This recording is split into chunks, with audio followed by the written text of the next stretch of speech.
বৃহস্পতিবারে পুজোটা করতে পারবো কি না আজকে ডাউট ছিল। তাও সকাল সকাল তাড়াতাড়ি ঘুম থেকে উঠে স্নান সেরেই পুজো করে নিয়েছিলাম। যাক, পুজোটা আমি অন্তত বৃহস্পতিবারের করে নিতে পেরেছি। তাই আর প্রসাদ আজকে মানে মিষ্টি বৃহস্পতিবার করে ঠাকুরকে এনে দিই সকাল সকাল, কিন্তু সেটা আর আজকে আনা হয়নি যেহেতু পুজো দেওয়ার তাড়া ছিল। যদিও ফুলটা আমি গতকাল রাতেই কিনে রেখে দিয়েছিলাম।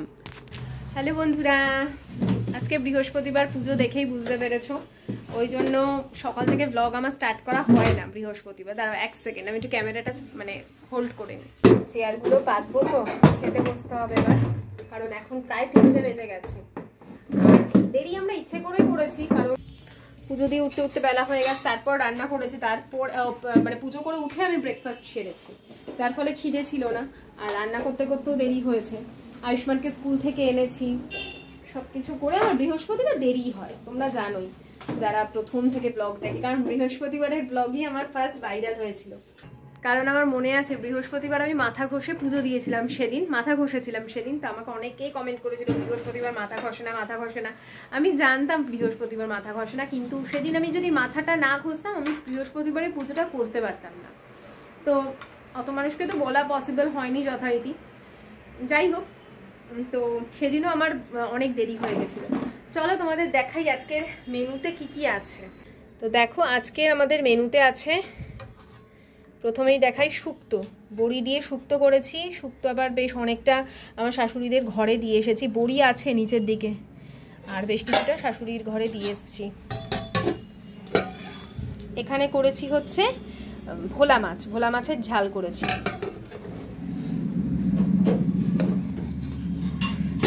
এটা হচ্ছে ফুলকপি আলুর তরকারি। এটা হচ্ছে মুসুর ডাল, পেঁয়াজ দিয়ে, পেঁয়াজ ফোড়ন দিয়ে মুসুরির ডাল। এখানে আছে একটুখানি টমেটোর চাটনি। আর এটা হচ্ছে ডালের সাথে খাওয়ার জন্য 3টে ভোলা মাছ ভাজা, 3জনের। তো এই হচ্ছে আমার আজকের লাঞ্চ মেনু। তো এই বৃহস্পতিবারে আমি অনেক ভালো ভালো সাইন পাই, জানো তো।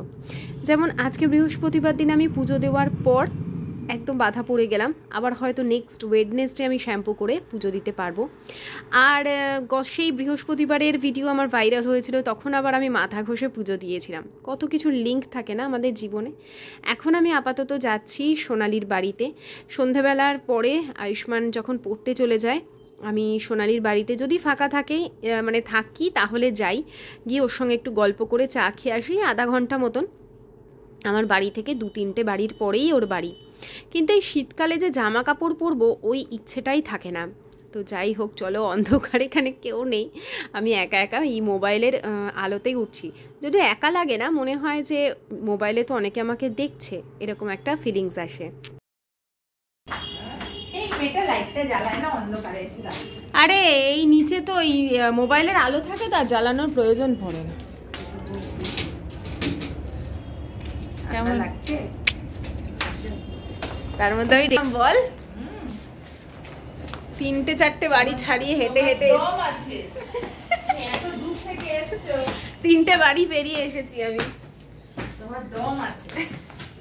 সব থেকে দম হচ্ছে লাগে ব্ল্যাঙ্কেট থেকে বেরিয়ে জামাটা পরতে। আমার আর ওর বাড়ির ডিস্টেন্স হচ্ছে নাইটির ওপর হাউস কোট পরে আসা যায়, কিন্তু আমাদের আবার সেই অভ্যেসটাই নেই। মানে বাড়ি থেকে নিচেও আমরা হাউস কোট পরে নামতে পারি না, বল। এই তাই আমরা দুজনেই বলি এই অভ্যেসটা। বাবা, একটা জিনিস দেখবে তোমরা, এই দেখো, একটা সোনা বাচ্চা শরীরটা খারাপ করে শুয়ে আছে। আর দূরে থেকে তো আনতে পারিনি, তোমার জন্য এই দুটোই এনেছি সোনা। তো তোমরা অনেকে আমাকে কমেন্ট করো যে আমার আর এক বন্ধুকে তোমরা দেখতে পাও না, অনেকে বলো, অনেকে বলতে 2-1জনই কমেন্ট করে, অনেকবারই করেছে যে সোনালিকে দেখাও, আর একজনকে দেখাও না কেন। দেখো আমি বলি, সকলেই তো এখন ভিডিওর সামনে আসতে চাইবে বা আসবে, এমন তো কাউকে আমরা জোর করতে পারি না। আমি একদিন সে আমার বাড়িতে এসেছিলো, আজ থেকে অনেক দিন আগে। তখন আমি ভিডিও তোকে দেখাতে চেয়েছিলাম, কিন্তু আমাকে বারণ করে দেয়।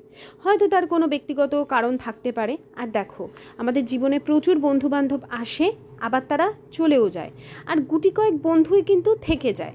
তো এখন কেন দেখতে পাই না, কি দেখতে পাই না, বেশ কিছু জিনিস থাকে নিজেদের না খুব ব্যক্তিগত, যেগুলো আর প্রকাশ করা যায় না। আর আমি সব সময় একটা কথাই বলবো, আমি সম্পর্ককে টিকিয়ে রাখতে চাই। যখন টেকে না, তার নিশ্চয়ই অনেকগুলো ভ্যালিড রিজন থাকে। তো তাই আমি আর কারোর কোনো সময় নাম নেব না, বা তোমরাও আমাকে আর জিজ্ঞেস করো না। তোমাদের কাছে আমার রিকোয়েস্ট। আশা করি আমি তোমাদেরকে তোমাদের উত্তর দিতে পেরেছি। যাই হোক, ওর সাথে একটু গল্প করে চা খেয়ে আয়ুষ্মানকে নিয়ে চলে এসেছি। আয়ুষ্মানকে একটু তাড়াতাড়ি পড়া থেকে নিয়ে এসেছিলাম, কারণ আশিস সচিনকে নিয়ে গেছিলো ডক্টর দেখাতে। মানে সচিনের শরীরটা খারাপ ছিল, ডক্টর দেখাতে নিয়ে গেছিলো, তাই ওর আসতে অনেকটা রাত হবে। তাই আমি ওর ম্যামকে বলেছিলাম, তুমি যদি একটু তাড়াতাড়ি ছুটি দিয়ে দাও, কারণ শীতকালের রাত তো, একা একা যাবো আবার আসবো, আর রাত্রিরের দিকে এখন রিক্সাও পাওয়া যায় না। তাই আমি ওকে বলেছিলাম যে আমি একেবারে নিয়ে চলে আসবো। তাড়াতাড়ি করে আয়ুষ্মানকে নিয়ে চলে এসেছি। এখন রাত্রিবেলার আমাদের রান্না বলতে খুব সামান্য কিছুই রান্না, শুধু রুটি করবো, আর আটাটা একটু বেশি মাখছি, পরের দিন সকালে ব্রেকফাস্টের জন্য হয়ে যাবে। কি ব্রেকফাস্ট করব সেটাও ভেবে নিয়েছি। দেখো, আমরা প্রত্যেক ঘরের বউরাই বলো, বা যারা চাকরি করি, বা আমরা যারা চাকরি করি না তাদের কথাই বলো, আমরা বিয়ের পর সবসময় নিজেদের সংসারের ক্ষেত্রে পারফেক্ট হতে চাই, তাই না? মানে ঘরটা সুন্দর করে সাজিয়ে রাখার চেষ্টা করি। হয়তো অনেকের এনার্জি দেয় না, শরীর দেয় না, তবুও চেষ্টা করি। আমরা ভালোভাবে রান্না করার চেষ্টা করি, কখনো কখনো হয় না, খারাপ হয়ে যায়, তখন আমাদের মুখের ওপর অনেকেই বলে দেয় রান্নাটা না একদম ভালো হয়নি, বা প্রশংসা পেলে তো অবশ্যই খুশি হই। তবে কেন জানি না, আমার ব্যক্তিগত অভিমত, ভালো হলে যতটা খুশি হই, খারাপ যখন আমাদের বলে আমরা ততটাই দুঃখ পাই। কিন্তু তবু আমরা চেষ্টা করি, আমরা পারফেক্ট হতে চাই। আমরা সব বিষয়তে, সংসারে কেউ এসে বলবে বাহ ঘরটা কি সুন্দর সাজিয়ে রেখেছো তো, বা রান্নাটা খুব ভালো হয়েছে তো, আমরা সকলে, প্রত্যেকটা মেয়ে কিন্তু চাই। কিন্তু তারপরেও দেখবে দিনের শেষে যখন তোমার খুঁতগুলোকে বার করা হবে, তখন তোমার খুব খারাপ লাগবে। আর নিজের মনেও তখন না তুমি কনফিডেন্সটা কোথাও হারিয়ে ফেলবে, যে আমি এত চেষ্টা করছি তাও হচ্ছে না। তোমার আস্তে আস্তে ভেতরে সেই যে একটা কনফিডেন্স লেভেল, তোমার মনে হবে এই আমি তো পারছি না। তাই আমি বলবো, প্রত্যেকটা বাড়ির মেম্বাররা যদি কেউ শুনে থাকে, আমি বলবো যখন নতুন ঘরের বউরা আসে বা নতুন কেউ আসে, তাকে উৎসাহিত করতে। নিজের অভিজ্ঞতা থেকে বলছি, যদি উৎসাহ পাওয়া যায় না, আমরা আরও ভালো করবার চেষ্টা করব। যাই হোক, এটা আমার কিছু কিছু কথা, এই ধরনের ফিলিংসগুলো আসে তো, মানে আমিও তো ঘরেরই বউ, বেশ কিছু কথা কানে আসে যখন, তখন মনে হয় এই ফিলিংসগুলো আসে, আর আমি এই ফিলিংসগুলো তখন তোমাদের সাথে শেয়ার করি, কারণ জানি যারা আমাকে সেই দুঃখটা দিচ্ছে তাদেরকে বলে কোনো লাভ নেই, তাই আমি তোমাদের সাথে শেয়ার করি। আর এখন পায়েস বানাচ্ছি। অনেকটা গরুর দুধ আমি জমিয়ে রেখেছিলাম, যে পাটালি দিয়ে, মানে গুড় দিয়ে পায়েসটা করব। আর গুড় দিয়ে পায়েস এই শীতকালে যতটা ভালো লাগে, অন্য সময় আর কিন্তু অত ভালো লাগে না। তাই দুধটাকে ভালো করে এলাচ দিয়ে, তেজপাতা দিয়ে আগে ফুটিয়ে নিয়েছি। ফুটিয়ে নিয়ে তার মধ্যে গোবিন্দভোগ চাল, যেটা খুব সুগন্ধি একটা গোবিন্দভোগ চাল, সব গোবিন্দভোগ চালগুলোতে না গন্ধ পাওয়া যায় না, এক এক রকম কোয়ালিটির হয়, তো গন্ধ দেখে সেরকমভাবে নিয়ে এসেছি আর কি। তো সেই সুগন্ধি চাল ভালো করে ধুয়ে নিয়ে তার মধ্যে একটু ঘি মাখিয়ে নিয়ে আমি দুধের মধ্যে মিশিয়ে নিয়েছি। এখন এটাকে খুব ভালো করে আগে ফুটিয়ে নেব। আর এই সিজনের আমার ঘরে সেকেন্ড পাটালি গুড় এলো, সেকেন্ড টাইম। এর আগে ওই পিঠে করবার সময় এসেছিলো, ওখান থেকে কিছুটা আছে, আর আমি বলেছিলাম হাফ নিয়ে আসতে, এতটা গুড় কি হবে, বললো নাকি রেখে ফ্রিজে অনেক দিন খাওয়া যাবে। যাই হোক, এটা সেকেন্ড টাইম এসছে, আর দামটা এখন গুড়ের অনেকটাই কম, যেহেতু আশিসব দেখলো যে ঠিক আছে চলো এনে রাখাই যায়, তো সেই জন্য একটা প্যাকেট নিয়ে আসা হয়েছে। আর এখানে পায়েস হচ্ছে, পায়েসই করলাম গোবিন্দভোগ চালের।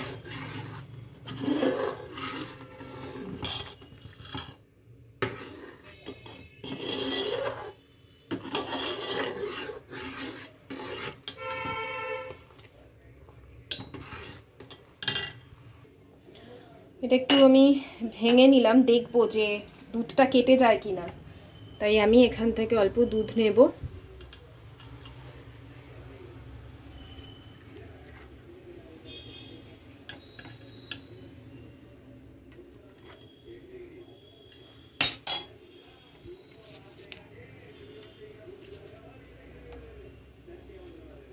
না হলে না এইভাবে যদি চেক না করি পরে আবার দুধটা কেটে গেলে পুরো পায়েসটাই নষ্ট হয়ে যাবে।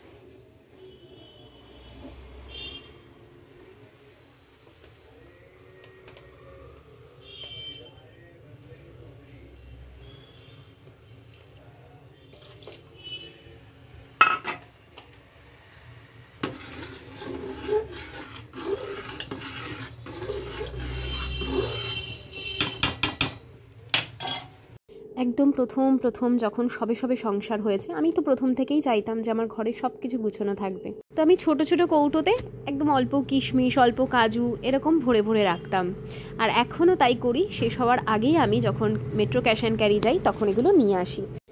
জানো, এখন রিয়েলাইজ করি যে পান থেকে চুন খসলেই যখন কথা শোনানোর পালা থাকে তখন না সম্পর্কগুলো আস্তে আস্তে নষ্ট হয়ে যায়। মানে সাংসারিক যে কোনো জিনিস ধরো তোমার হাত থেকে পড়ে একটা কাঁচের শিশি ভেঙে গেল, তার জন্য তোমাকে 10টা কথা শোনানো হলো, সেখানে কিন্তু তোমার মনটা সম্পূর্ণরূপে নষ্ট হবে। পরবর্তীকালে হয়তো সেই কাঁচের শিশিটার কোনো ভ্যালুই থাকতো না, কিন্তু সেই সম্পর্কটা যখন নষ্ট হয়ে যায় না, ভবিষ্যতে গিয়ে আর জোড়া লাগে না। বেগুন ভাজা দিয়ে রুটি খেতে খুব ভালো লাগে না? লুচি স্কুলে লুচির সাথে একমাত্র ঠান্ডা হয়ে গেলে, লুচি তো ঠান্ডা হয়ে যায় টিফিনে, বেগুন ভাজাটাই ভালো লাগতো। অন্য যে কোনো তরকারি দাও ঠান্ডা হয়ে গেলে ভালো লাগে না। আমার তো লুচি ঠান্ডাও ভালো লাগে। তো বৃহস্পতিবারে ডিনারের পর বাকি যা যা কাজ থাকে সেগুলো তো সবই কমপ্লিট করেছিলাম, কিন্তু আমার শরীরটা দিচ্ছিল না যে আমি ক্যামেরা নিয়ে মানে ঘুরতে থাকি আর কি।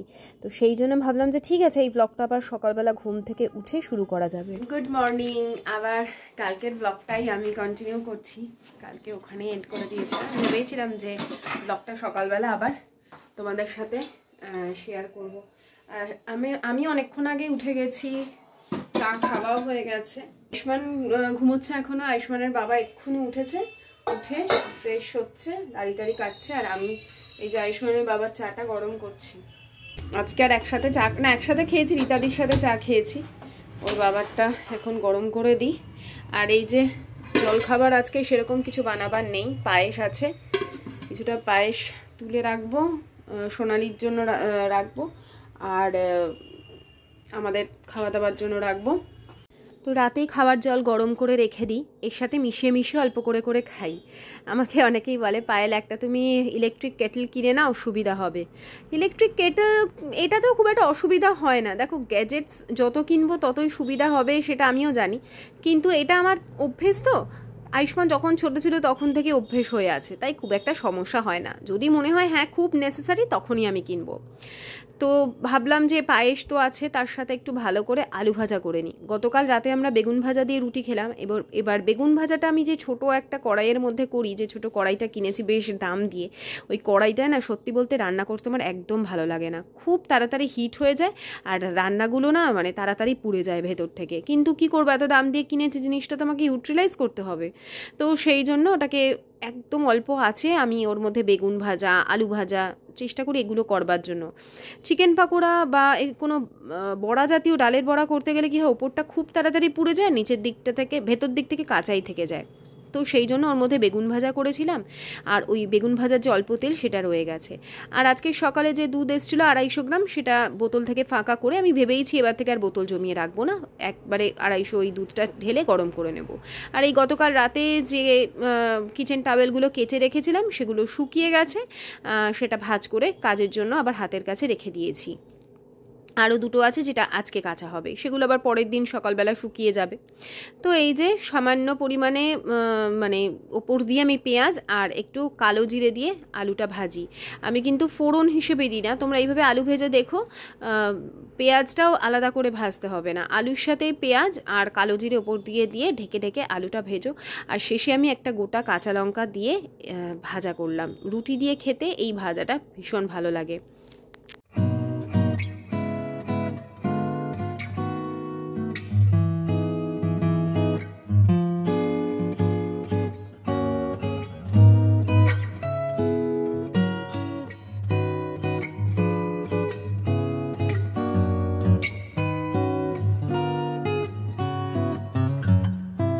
তবে এই কড়াইটায় যত তাড়াতাড়ি সাইডগুলো পুড়ে যায়, এটা আবার একটু ঘষলেই কিন্তু একদম পরিষ্কার হয়ে যায়, এটাও একটা সুবিধা আছে। আর ঠান্ডাও তাড়াতাড়ি হয়ে যায়। তো দেখো দেখতে দেখতে আলু ভাজাটা হয়ে গেল, একটু অসুবিধা হচ্ছিল কিন্তু হয়ে গেল, কাজ চালিয়ে নিলাম। তো এই হচ্ছে আজকের সকালের জলখাবার। আগে আশিসকে দিয়ে দিই একদম ঘন পায়েস, তার সাথে আলু ভাজা আর গরম গরম রুটি। রান্না আজকে মোটামুটি সবই আছে, খালি আজকে একটু লোটে মাছ করব।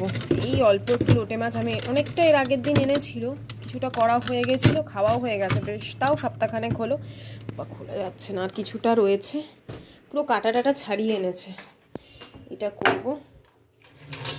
আর চালটা ভিজিয়ে দিয়ে যাই, চালটা ভেজানো থাকলে না, কারণ এখন আমরা না আর দেবভূমি গোল্ড খাই না। দেবভূমি গোল্ড খেলে কি হয়, একটুখানি ভিজিয়ে রাখলেই মোটামুটি হয়ে যায়। আর এখন আমরা যেটা এনেছে চামনমুনি, তো সেই জন্য এটা একটু ভিজিয়ে রাখলে একদম ঝরঝরে হয় চালটা, আর হয়েও যায় তাড়াতাড়ি। আমি তো ম্যাক্সিমাম দিনই ব্রাউন রাইস খাই, আজকেও ব্রাউন রাইসই খাবো, ভেজানো ছিল।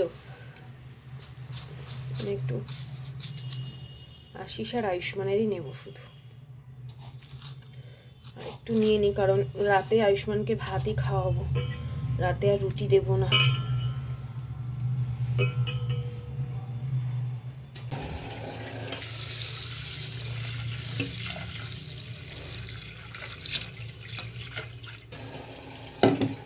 বাসনগুলো পরে মাজবো, চান টান করে আসি। আশিস নিয়ে গেল আয়ুষ্মানকে চুলটা কাটাতে, আর আমি এখন যাবতীয় কাজকর্ম মোটামুটি আমার সারা হয়ে গেছে, খালি স্নান করবো। কারণ ব্লগটা আমি এখানেই এন্ড করছি। ভেবেছিলাম ব্লগটা একটু বড় বানাবো, কিছু কাজ শেয়ার করতাম তোমাদের সাথে নতুন কিছু, কিন্তু এই ব্লগে আর সেটা এডিট করে আমি পোস্ট করতে পারবো না। ধীরে ধীরে কাজগুলো করতে হবে। তো চলো আজকের মতন ভিডিওটা আমি এখানেই এন্ড করছি, আবার আসছি আগামীকাল। ততক্ষণের জন্য সকলে খুব ভালো থেকো, টাটা, বাই বাই, সায়নারা।